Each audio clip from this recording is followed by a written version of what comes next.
Adlaw nga Lunes karon mga kaigsuunan, petsa 4 sa bulan sa Hulyo tuig 2022. Ang pagbasa kinutlo gikan sa Ebanghelyo sumala ni San Mateo, Kapitulo 9, versikulo 18 ngadto sa 26. Samtang nagsulti si Jesus niini, miduol kaniya ang usa ka opisyal, miluhod sa iyang atubangan ug miingon, "Bag-o pa lang namatay ang akong anak nga babay, apan adtua og hikapa siya ug mabuhi siya." Busa mitindog si Jesus ug misunod kaniya ug mikuyog ang iyang mga tinun-an. Unya, usa ka babayi nga nag-antos tungod sa iyang pagsigig dugo, sulod sa napulog 2 ka tuig, miduol sa luyo ni Jesus ug miingon sa iyang kaugalingon, "Kung makahikap lang ako sa bisti ni Jesus, siguradong mamaayo ako." Unya gihikap niya ang sidsid sa bisti ni Jesus. Milingi si Jesus ug nakita niya ang babayi ug miingon siya,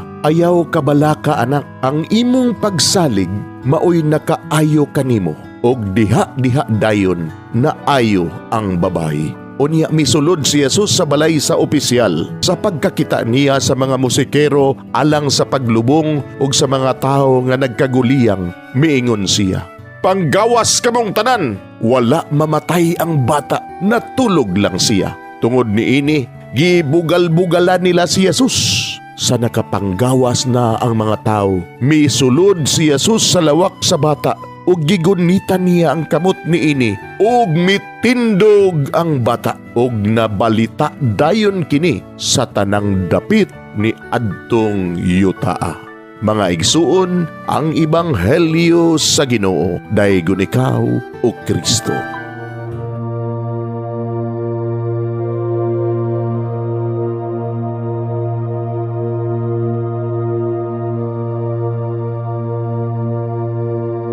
Pagampo sa dili pa magsugod sa trabaho. Magampo kita sa ngalan samahan sa Anak ug sa Espiritu Santo. Amen.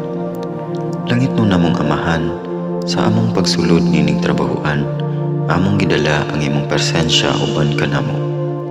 Among gipamulong ang imong kalinaw, imong grasya, imong kaluoy, ug ang imong perpektong hanay sa among mga trabaho. Among gipadayag ang imong gahom, labaw sa tanan, diha sa mga butang nga among mahimo, masulti, mahuna-unaan, ug mahukman sulod nining adlaw.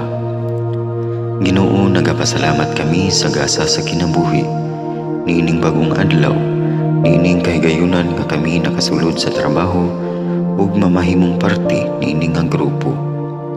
Salamat sa mga gasa nga imong gitugyan kanamo. Hamong gamiton kini diha sa pagimaya kanimo. Hatagi kami sa kusog ug kadasig sa pagbuhat sa among mga trabaho. Panalangini ang among mga proyekto, mga ideya o kusog, aron sa ingon bisan sa pinakagamay namong mga kalampusan, magahatag kini sa imong himaya. Ubani kami Ginoo sa among pagtrabaho nining adlaw. Puna kini nga lugar sa inspirasyon ug kusog. Tabangi kami nga magtrabaho isip usa ka grupo nga mapakita sa usag-usa ang kamaayo. Himuha kami nga maayo nga makabot namo ang mga butang nga kinahanglan namong buhaton. Himuha kini nga lugar nga puno sa kalipay ug panagihigalaay, ug kamugaway ug kalinaw ang mapatigbabaw niining dapita. Ginoo, kung kami ana sa kalibog, giyahi kami. Kung kami muwadaan sa kadasig ug paglaom, dasiga kami.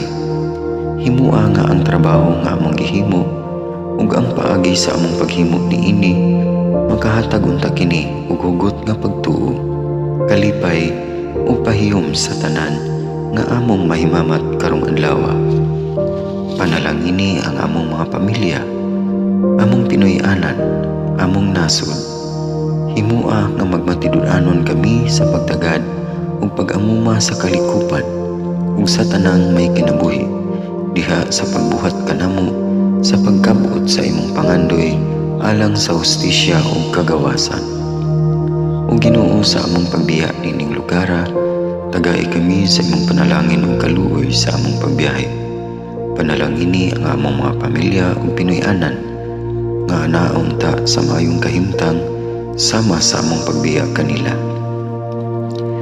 Ginoo, salamat sa tanang butang nga imong nabuhat, sa tanang butang nga imong gibuhat, ug sa tanang butang nga imong buhaton pa. Sa ngalan ni Jesus, among giampo diha sa tumang pagigugma ug pagpasalamat. Amen. Sa ngalan sa Amahan, sa Anak ug sa Espiritu Santo. Amen.